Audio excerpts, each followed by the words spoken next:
je suis vraiment avec Igor. Igor n'est pas là, mais peu importe, c'est comme s'il était là, puisque quand Igor est là, Grishka est là et vice-versa. D'abord pour célébrer un merveilleux événement qui est cette rencontre entre les cœurs qui s'unissent et qui font un travail de générosité pour rendre un peu de joie à des enfants qui le méritent et qui sont dans la difficulté, dans le handicap. Mais grâce à cette chaîne de cœurs qui se met en place, on peut considérer que quelque part, ces petites souffrances deviennent des grandes joies. Et c'est ce que je veux apporter ici, même par ma présence.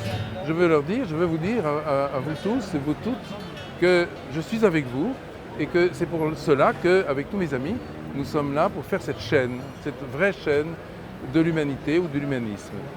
Et puis il y a aussi, qu'on dit, quand on parle de chaîne de bonheur, on parle aussi de chance, on parle de la roue qui tourne, cette merveilleuse roue qui nous emporte vers une sorte de, on va dire, d'allégresse céleste. Le ciel, qui est ma préoccupation majeure avec Igor, puisque nous regardons vers le ciel. Du coup, moi et mes amis, on se demandait, d'après les recherches que vous avez faites, qu'est-ce qu'on pense qu'il y a derrière l'univers? Il y a une double réponse derrière ta question qui est vraiment très profonde et importante. La première, elle touche au temps, la seconde touche à l'espace. C'est-à-dire qu'on vit dans un univers qu'on appelle l'espace-temps, dans le contexte de la théorie de la relativité et de ce qui décrit finalement la science de l'univers dans son ensemble. D'abord, on commence par le temps. Le temps remonte jusqu'à une certaine barrière, qui est la barrière du Big Bang. Mais ce n'est pas un instant zéro, c'est un instant très petit, qu'on appelle l'instant de Planck, qui est 10 puissance moins 43 secondes, et qui n'est pas zéro. Donc, ce Big Bang, il commence bien à un moment, mais qu'est-ce qu'il y avait avant? Donc déjà, il n'y avait plus de temps.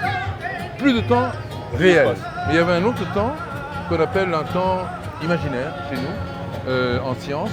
C'est un temps qui est mesuré par des nombres imaginaires dont le carré est toujours négatif. Tu vois, c'est vraiment ça. Alors, sans aller trop loin dans les détails, ce qu'on peut dire en tout cas, c'est que ça permet de comprendre que le temps tel qu'on le connaît, qu'on le mesure sur nos montres ou sur nos portables, il était précédé par une autre forme du temps qui est orthogonale, comme on dit, perpendiculaire, et qui existait avant le Big Bang.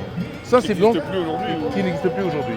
Qui existe peut-être derrière l'univers, non? Et qui est justement dans l'au-delà de l'univers. C'est justement là, c'est intéressant ta question, parce que finalement, l'univers, c'est quoi? C'est comme une sphère à 3 dimensions, pas à 2, à 3 dimensions, qui se déploie et qui est en expansion. Dans quoi? Justement dans quoi?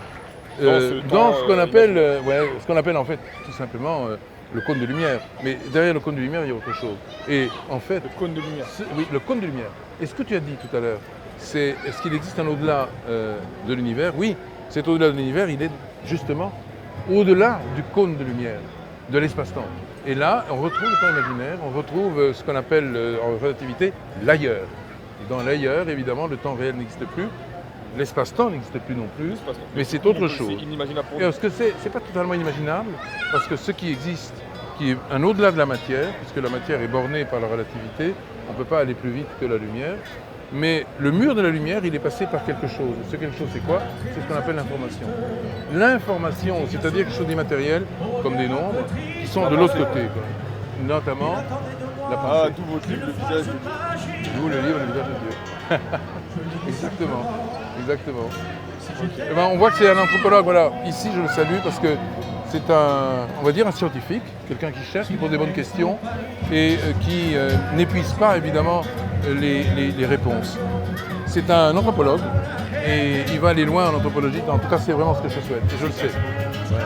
Allez. Je sais que vous trouvez toutes les réponses. Ouais. Quelques-unes. Pour les prochaines. À bientôt. Ouais. Bon courage, bonne journée. À bientôt. À bientôt.